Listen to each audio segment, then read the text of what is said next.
Good morning and welcome to the Building Hamilton Show with Ken Beekendam, brought to you by LegalSecondSuites.com. You are listening to 900 CHML. My name's Rick Samprin. Get more out of your home and book a free consultation today with LegalSecondSuites.com to, as the slogan suggests, get more out of your home. We're going to talk about a number of things on the show today, including getting a leg up on the competition in your neighborhood and getting a head start perhaps on a home reno project to, as the slogan suggests, once again, get more out of your home. We'll talk about the Prime Minister and, well, he put his foot in his mouth the other day.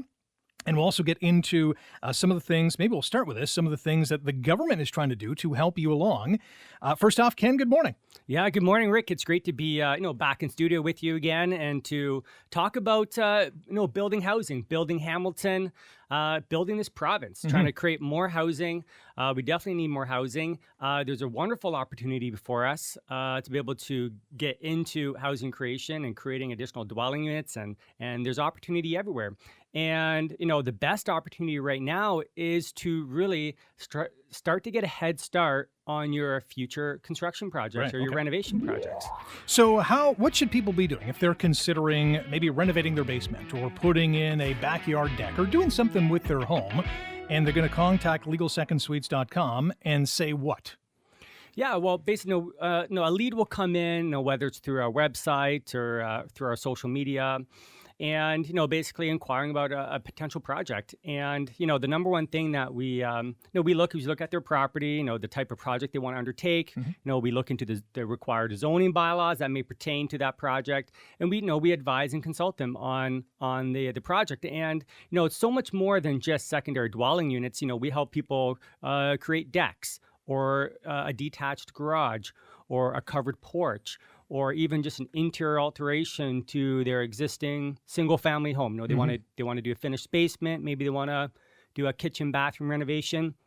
Many of these projects do require a building permit. And so, we help many homeowners on lots of different types of projects. So if they're thinking about, hey, next spring, you know what, we should do this, that, and the other thing, they should actually start the process now because it takes some time. It does. As much as we love our municipal government, we do. We really do. There's a process, right? And it does take time to kind of get your drawings in place. Maybe there's some structural engineering that has to take place. Have to do a permit submission. It has to get reviewed by city staff. There could be some back and forth between the applicant and staff. And that just takes time. And so what better time than to plan right now in the fall, the winter season, so that, come the spring season, when you want to start your renovation project, you have a building permit in hand.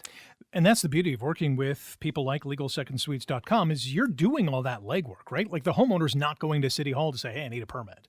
No, so this is where we come in and we work on behalf of the property owner to help them get that permit because it's a process, right? And there's policies, there's forms, there's lots of things to consider when you're trying to get a building permit. And so, for some people, it can be a very, very kind of burdensome type of process to go through, and they hit a lot of roadblocks.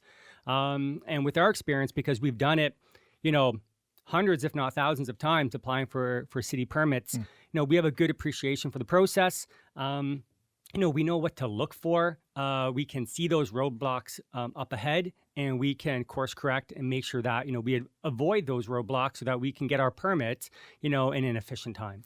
I know there is, some red tape at the municipal level, and municipal governments, like here in Hamilton, have tried to do their best to cut that red tape, some of which is unavoidable because of regulations set down by either the provincial or the federal government. And I know every project is different in terms of complexity and zoning and whatnot. What is the quickest permit you're able to pull? Is it within a couple of weeks? Is it a month? What was the average for the quickest pull of a permit? Yeah, the quickest permit out there would be your typical interior alteration permit. Okay. Which, you're not planning to change the use of the property.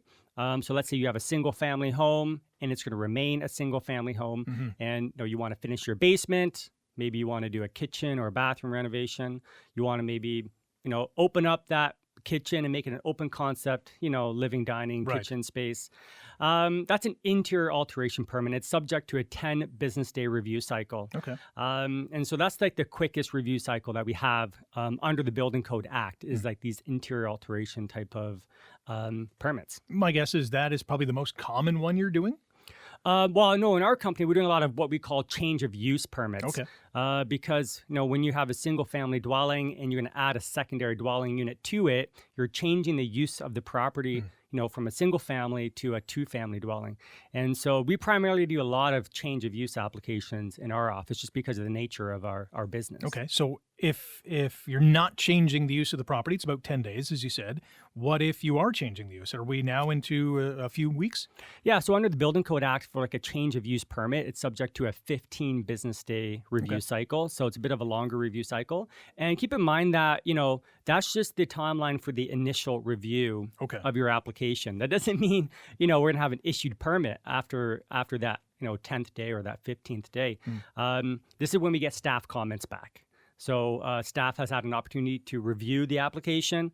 They identify if there's any deficiencies when it comes to maybe building code or zoning bylaw. They'll let the applicant know. There could be missing application forms, that might need to be, there could be outstanding permit fees that have to be paid. There's always something, that we as the applicant have to address. And so then we take time to address those comments. Could be a couple days, could be a week, could be a couple weeks, depending on what they're asking for. Sure. And then we make a resubmission, then it goes back into another review cycle. So sometimes it can take 1, 2, 3 review cycles to kind of get a permit issue. So it's kind of like a tennis match. Yeah. Volleying back and forth. Yeah, 100%. Yeah. I'm sure at times, given the complexity of some projects, it could become frustrating for the applicant. Well, yeah, and this is where we see a lot of, we sometimes get pulled into already existing submissions by other people because they're coming up against roadblocks. And they're getting very frustrated with the process. They're getting frustrated with city staff. And they're just finding that they're not making any progress on their application. And so then they'll reach out to us, say, hey, can you help us out in this situation where, we can't, for whatever reason, get this across the finish line. Right. Well, if you're in that boat, there's good news. You can go online to legalsecondsuites.com, contact Ken and his team, and they'll get you on the right track. That is for sure. The CRA apparently is, well, not apparently. I mean, they're literally trying to help people renovate their homes and make them more energy efficient. And there's some grants and some loans that are accessible to homeowners to get into. So let's get into these 3 green home renovations that the CRA is going to help pay for.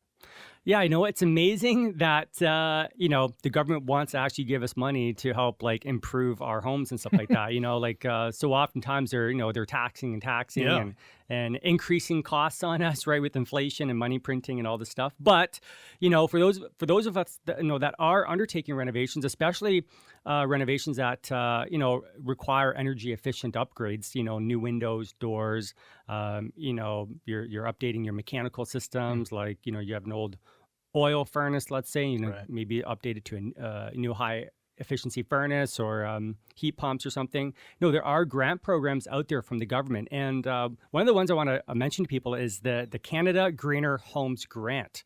So this is a grant up to $5,000. Wow. Which is, that's free money. It's a grant, okay? It doesn't have to be repaid. And to help offset the cost for these energy upgrades. So, for instance, let's say you're going to finish your basement and you're going to, do new spray foam insulation. Or you're going to increase that insulation value. You're going to put in some new windows, a new door. Maybe you're going to switch out that old hot water tank for a new high efficiency tankless heater or something. We can get grant money for that. And so typically we do this by hiring an energy auditor. So a company out there that they basically help facilitate these grants. They come in, they do a pre-assessment. So before you've completed the upgrades, they come in, they document the existing conditions.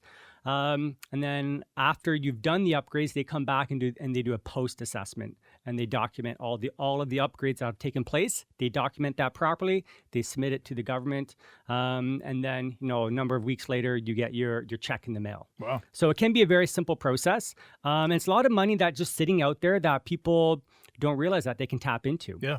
So a lot of my projects, I've applied for them, and I've sometimes got upwards of $5,000. So. Wow.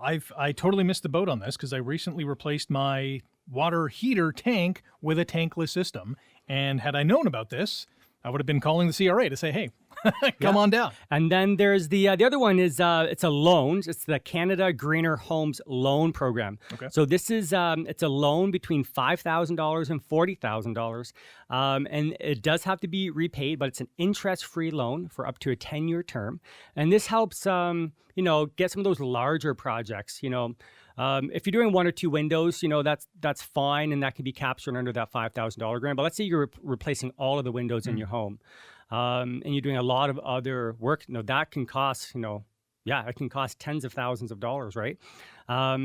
And so, same thing, same process. You work with your energy auditor. You just Google, Energy Auditor Ontario, and you'll find these companies out there, and they'll help, again, facilitate. They do the pre-assessment, the post-assessment, and then help you get that loan. Got 2 more minutes to talk about the oil to heat pump affordability program, and this sounds like more homeowners could get more money. Yeah, so basically, it's amazing. There's still a lot of heating systems that are still on oil. Yeah. It's not as prevalent here in kind of southern Ontario, but especially in kind of our rural areas. When I bought my farm, it was still on an oil furnace. And so for those, there's basically government money there to help basically kind of upfront the cost to switch from your old oil furnace over into a new electric heat pump system. Yeah. And actually, we just saw the government make an announcement out for Atlantic Canada. But while they're removing the carbon tax off of the oil heating fuel system, but they're also helping people switch over to heat pumps. So there's definitely money out there, guys. So definitely tap into it. If you want some references to some of these energy auditors, feel free to reach out to our company. We can definitely make a recommendation. When I bought my house on the central Hamilton Mountain, it had a big oil tank, and I'd never seen one before. I thought, what in the world is this? And I later learned it was the old oil style furnace, but that was given the old heave-ho before he moved in, so no issues on that front. We have lots more to talk about on the show today, including the Prime Minister putting his foot in his mouth when it comes to, ultimately building more homes in this country. And we're also going to get into the different types of foundations for detached additional dwelling units. We know the federal government and the provincial government and the municipal government and we as people want to see a lot more homes. And I know the target here in Ontario is 1.5 million homes over the next 10 years, which I've said from time to time is very unachievable and unrealistic, but it's nice to set targets.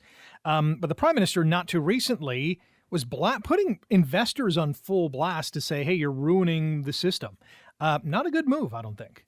Wow, it's clear the rhetoric that's coming from our Prime Minister right now shows how out of touch he is with reality, with how housing is currently being built in this province and in this country. And the gap that is there between what the government has available or willing to spend on creating housing and the investment that is needed. CMHC reported that we need upwards of $1 trillion.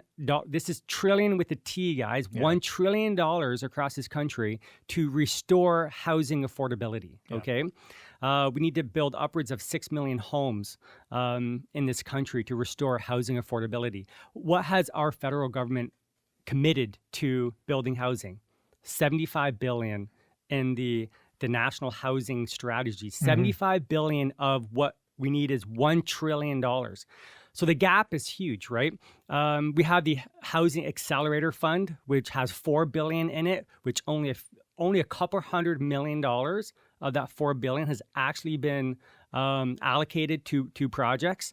So our federal government is out to lunch when it comes to the required investment that is needed.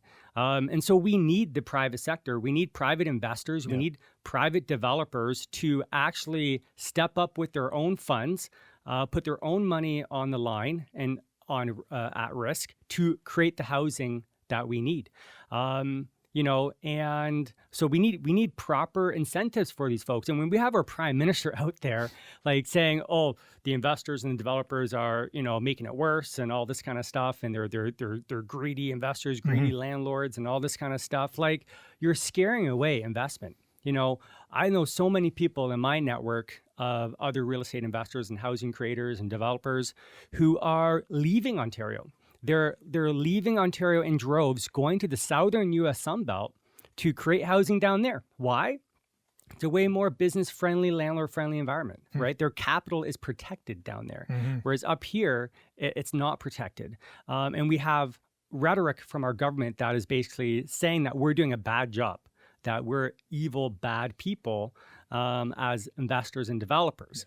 And so that rhetoric has to change, because we need not only, Canadian investors and developers building, we need the world bringing capital to Canada to create the housing that we need, or else we're going to be stuck in this problem for many, many years, and it's only going to be getting worse.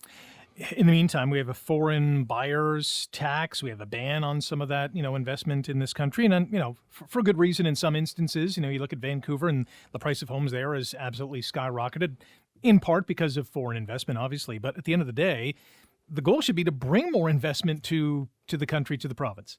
Yeah, we need to be encouraging investment into our country, especially in the housing industry, in the housing sector, which is a huge, huge part of our economy. And there's so much spin-off that comes from the creation of housing. You think the flooring guys, the drywall guys, the electricians, plumbers, home decor, furniture companies, appliance companies, home service providers, provide service, landscapers, you name it, painters. Like, there's such a huge industry that is wrapped up in housing creation. So anyways, it's another prime example of, our leader at the top who, is just really not up to par to basically solve this issue for us. How do we incentivize those individuals and those companies who are they want to build more homes, and they're seeing all this red tape and they're hearing from the Prime Minister? How do we incentivize them to stay in and to continue to build? Well, number one, and we've talked about it on the show before, is the rhetoric has to change. The narrative has to change out there, that we need to be applauding and praising our developers and investors out there that are taking a risk. They're buying land, they're taking it through a rezoning process, they're putting up, huge sums of their own capital to try and get a project built. And all they hear every day, all day, is NIMBYism, is municipal leaders, provincial leaders, federal leaders telling them that they're greedy, evil people. So number one, the narrative has to change. Absolutely, 100%. Yes, look, there's not that many people out there or businesses out there that have, hundreds of millions of dollars to put into a project, right? Do you have that? No. Do I have that? No.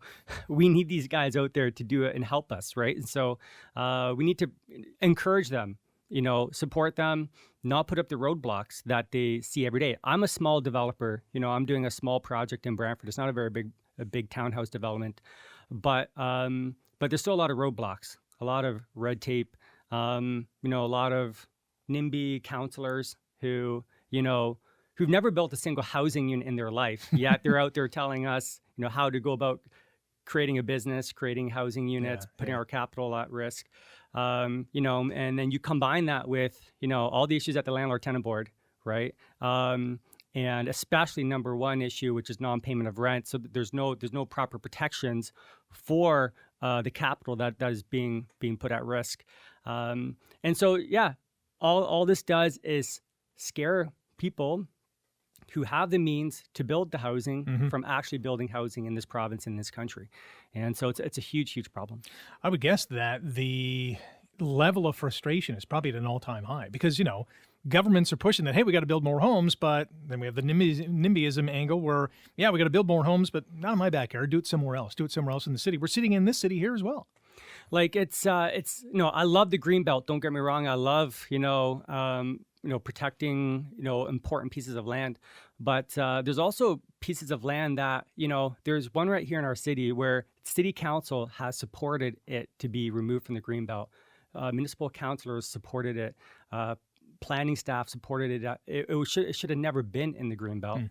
So there's a prime piece of land that it's been in the works for decades, and this developer is being dragged through the mud. And he's being made out to be like this evil person, but all he's doing is trying to right a wrong and trying to get a piece of land developed, which is the city infrastructure is right there on the road. Right. It's surrounded by housing developments. So it's sad. It's sad to see. And so like just this whole narrative rhetoric has to change. Like we have to work together with the private sector to solve this problem, because we don't have $1 trillion, as a country. Just hanging around, yeah. Just sitting there. This is the Building Hamilton Show with Ken Beekendam, brought to you by LegalSecondSuites.com on 900 CHML. Get more out of your home and book a free consultation today at LegalSecondSuites.com. Use that website as well. If you do have a project planned for the spring, get ahead of the game now and head on to LegalSecondSuites.com and get the wheels in motion to get that project on the go as quickly as possible, because as you heard earlier on the show, lots of permitting, lots of background stuff that has to happen before those projects do get underway. When it comes to, and I don't want to harp on the whole, change of rhetoric, but beyond that, because that might not change until the next election, let's be frank, or next elections if we, talking about the provincial government too, is the municipal red tape angle still a big issue? Well, so we have to understand that, our local, municipal staff here, our plan examiners, our planning staff, our zoning staff, our building examiners, they don't make up the rules. Right. Okay. They're there to enforce the policies and the bylaws. And so, any sort of, policy changes has to happen from higher levels of government. Yes, our municipal city council or city council does have no power to, influence the official plan and stuff like that. But even them, their hands are still tied sometimes with what they're allowed to do under provincial policy. So it does kind of start at the top and then trickles down to the local level right here in the city. But I'm talking about policies, okay? Yeah. There's processes for sure that 100%, our building department, our planning department have 100% control over process. How they can efficiently move an application through the process in a timely manner, and to have a kind of a common sense approach to an application. And so I know, we had George Caetano on, manager of plan examination. And, the city is making great steps to kind of, reform that process to make it more efficient.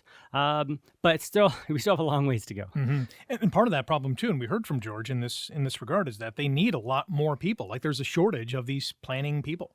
No, exactly. No, it's like a lot of skilled trades, being a building examiner, having understanding the building code, going through the required courses to become a licensed building code examiner.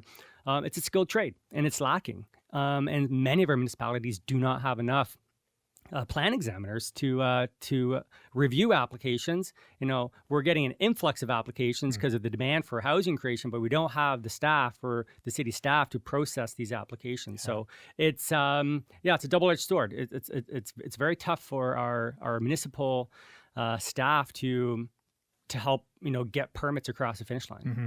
You're in a number of cities building homes, adding additional dwelling units to people's properties. Is there a community that's doing it better than another, or doing it in a way that is the best that you've seen up until this point? Yeah, I would say, in the last 5 years, 6 years that I've been, really active in creating additional dwelling units here in the province.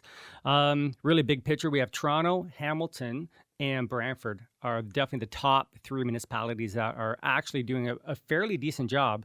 I think Brantford had one of the highest housing starts in the province. Wow. And then we have other municipalities like Burlington, for instance, and Mississauga that have the lowest possible housing starts. Mm-hmm. So there's definitely some municipalities that are doing a great job. There's a lot that are not.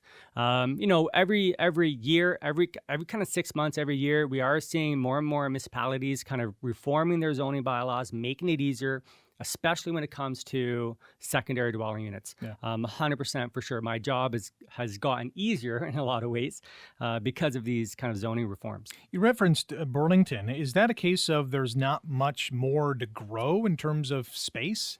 No, Burlington, their process is horrendous. Okay. I like how you call a spade a spade.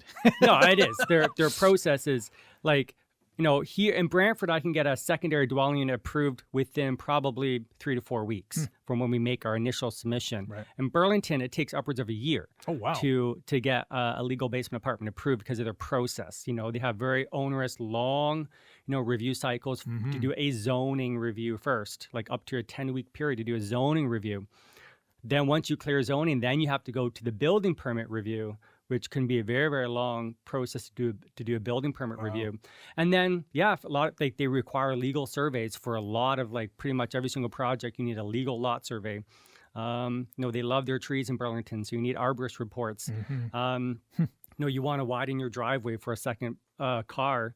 They require full surveys and arborist reports, which not everybody has, and that takes time to go out and get. And so just all of their documents that they require is just, it's onerous. It's onerous on people. And this is why we see a lot of people, a lot of developers, contractors, homeowners struggle in Burlington in particular with getting stuff approved. Yeah. And so here is back to the point where you made earlier, policy over process. The policy is the same for Burlington, Brantford, Hamilton, Toronto. It's the process that's different.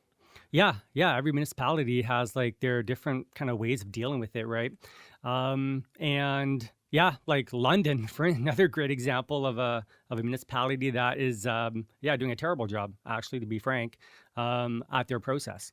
They've made some good changes to the zoning, but because forced upon them by the province, but their process for dealing with applications is terrible. Yeah, and you were mentioning earlier in the show, we have two segments in this 2 minutes in this segment about your circle of developers and investors looking elsewhere.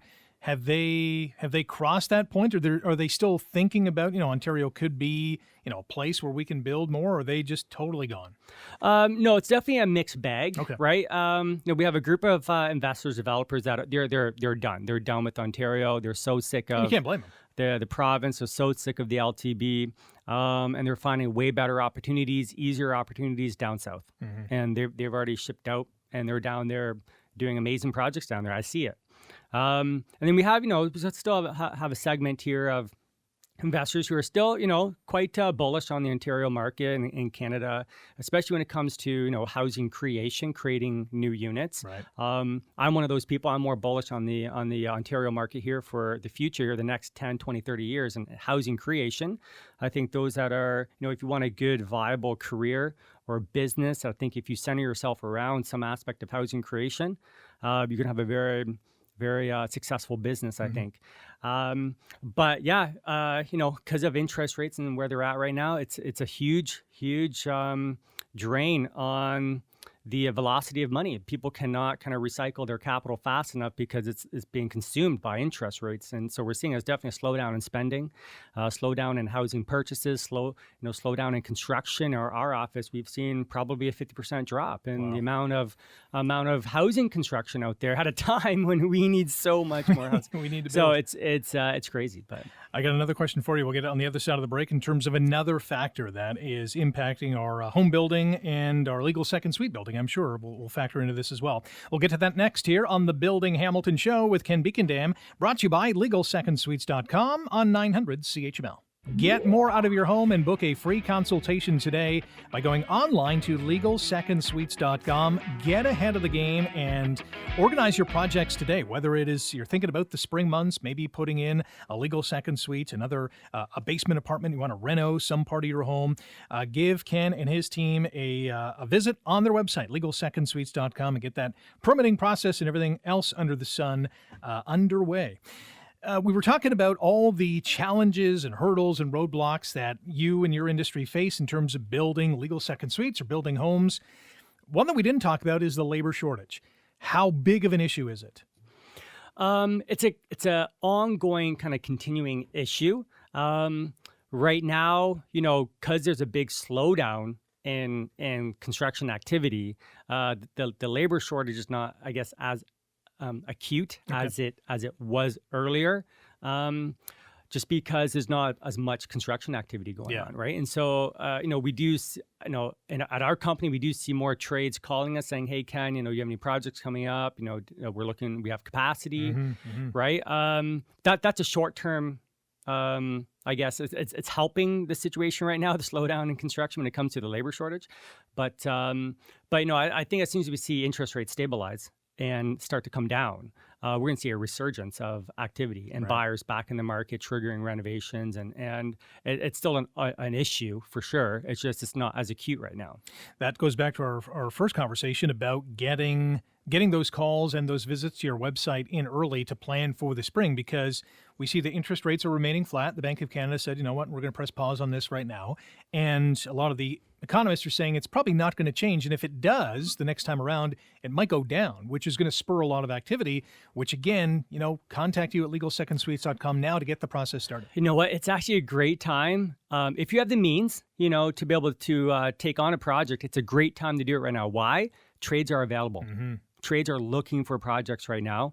You're going to be getting a better rate. Some of the trades are being a lot more competitive on their pricing just to kind of get that work through the door. Sure. So again, if you have the means right now, 100%, like get on your planning, get on your approvals, your drawings, get those permits in place, because, come the spring market, especially if interest rates drop or, really hold tight, we're going to see a resurgence here. So, and that could mean, weeks, if not months, in terms of whether your project is going to get off the ground. Because if you wait until the spring and you have an idea of, hey, we should do this, you might be waiting a few months. Yeah, if you wait till the spring to start planning, you're not getting that. You're not going to start that construction project till like late summer, right? And so if you want to be the first online in the springtime, you have to be starting in the fall now. Yeah. Okay, let's get to how to spot opportunities to add additional dwelling units. What should we be thinking about here? Yeah, there's opportunity everywhere, especially with all of the changes that have happened with zoning bylaws, like the bigger the house, the bigger the piece of property, the bigger the empty vacant space you have, the more opportunity there is to make that into an additional dwelling unit, to make that into more usable space. And so, I see lots of great opportunities, like vacant garages is a great prime example of kind of low hanging fruit. You already have a pre-existing structure that is already built. And all you have to do is kind of run services and do an interior alteration to the inside of this garage, and you all of a sudden you have an income producing asset right there, right on your own property. And like most times these garages are full of junk, like full of I got my hand up. Yep. Old bikes and garbage and just junk basically, right? And so it's a great opportunity to bring in extra income into your life. Right now with the way our economy is and everything, life is expensive, right? People are very much struggling with affordability. And so you have to be looking at what you currently have, the current space you have, and seeing how can I get more out of that? How can I make that make me money? And the more income and the more sources of income you have coming into your life, the more financially stable you're going to be. Yeah. I'll use my home as an example, and I'm just going to tee this up and then we'll tackle it in our final segment. It is a detached garage, and it is set further back on the lot. So it's basically in the backyard, and then you have, some driveway, and then my house begins. It is so close to my neighbor's backyard garage. Can that be developed into a legal second suite? Yeah, so if it's a existing garage, despite its location on your property, it's what they call legal non-conforming. So it may not be conforming with current setbacks if you were to build a new garage. Okay. So it's legal non-conforming, which is great because sometimes, if you had to build a new structure back there, you may not be able to fit it in because of the current setbacks, or it might trigger a minor variance. So that's why I love the existing structures, because it does make it a lot easier to get those approvals. Yeah, absolutely. So you're saying I have a moneymaker on my lot? 100% you do. It's right now full of junk. Yeah, let's get her done. This is a laneway suite in essence, right? Well, so here in Hamilton, they call them either secondary dwelling unit detached, or additional dwelling unit detached. So here in Hamilton, we don't have what we call laneway house definition. It's those two latter ones that I mentioned, and both are treated basically the same. If you're going to go out and build a new detached secondary dwelling unit, we have to be 1.2 meters, so 4 feet from the rear yard or the side yard. Okay. Okay, that's your setback, rear and side yard setback. And then you have to be 7.5 meters, which is about 25 feet setback from the principal dwelling. So you can't be any closer than 25 feet to the principal building. And so sometimes that 7.5 meter, that principal building setback is one that can be very challenging if you don't have a huge lot. Yeah, it's the key one there that can trigger a variance. And this is what's nice about existing garages, because sometimes they can be very close to the house. They're illegal non-complying, so it doesn't trigger a variance. And then under the ADUD, the additional dwelling unit detached bylaw, we're allowed up to 75 square meters, about 800 square feet of gross floor area. Okay. And you can't be more than 70% of the building area for your detached ADU can't be more than 70% of the building area of the principal dwelling. But again, if you have an existing garage unit, that's deemed to comply with those zoning bylaws. So sometimes you could have a bigger garage that's bigger than, let's say, 70% of your house building area, but it's deemed to be legal non-conforming. So it's great. So in that scenario, could you alter the shape of the garage or add a second level to it? Can you do other things to it to make it bigger? Yeah. So if you want to, let's say your garage is too small and you want to put an addition on the garage, whether it's like a second floor addition, let's say, or maybe you want to do a little side addition to the garage. Right. We're allowed increasing the gross floor area of the garage by 10% under the zoning bylaw, which is not a lot when you think about it. So if you want to do like a full second floor on your garage, that would be 100% increase in the gross floor area. So it would trigger a variance to do that. So yeah, I think that 10% cap that they have on additions, they should clean that up under the bylaw with the housekeeping amendment, because it just doesn't make sense. Seems a bit small, right? If you have an existing garage, to be able to put a full second floor on it, like you should be able to do that as of right. Yeah. You shouldn't trigger a variance for that. But these are things that, as they see more applications coming in and the types of variances that are being requested, this is where staff will then go back and look at the bylaw and then make any sort of corrections to it to help, make it easier for folks to do things more as of right. Yeah. So if someone has, like again, my case, I'm using my home as an example, an existing garage, it's in the backyard, or it's, detached from the home. You talked about servicing. Does that servicing tie into the existing home, or does that go to street level, or talk a little bit about that? Well, so either or. Okay. 9 out of 10 times we are connecting services through the principal dwelling. Okay. So we'll extend a water line from the house to the garage. We'll extend a sanitary lateral from the house to the garage. Same thing with like electrical conduit or whatever. Yes, you can do a direct connection to the street, but that does involve a lot more work, because now you have to do like a road cut permit. You have to cut into the road, tie into the city infrastructure on the street, and that can be much more costly for people. Yeah. And so really, unless your basement is 100% finished and renovated, and there's just no way of doing it without it. Yeah, it may not be worth it. But yeah, most times we're connecting right through the house. Yeah, in my case, the driveway is like 80 some odd feet, so that might not be feasible in servicing to the road, right? Well, the key thing is that sanitary lateral and the water line, because you have to do a lot of trenching, right? And so sometimes it's very important to know like what side of the basement, I guess, is your sanitary, your plumbing stack located, because sometimes you have to trench through the driveway, to connect the sanitary line into the plumbing stack of the house. That can be more destructive, right? So, but this is where we help when we consult with property owners to try and find, okay, what's the most cost-effective, efficient way of servicing the garage? Just another option, and there are many of them out there that you can dive into at LegalSecondSuites.com. Contact Ken and his team. As we've been saying throughout the show, get ahead of the game and start planning your projects now and get Ken and his team on your project to get it ready for the spring. Ken, another great show. Thanks for coming in, and thank you for listening to the Building Hamilton Show with Ken Beekendam, brought to you by LegalSecondSuites.com on 900 CHML.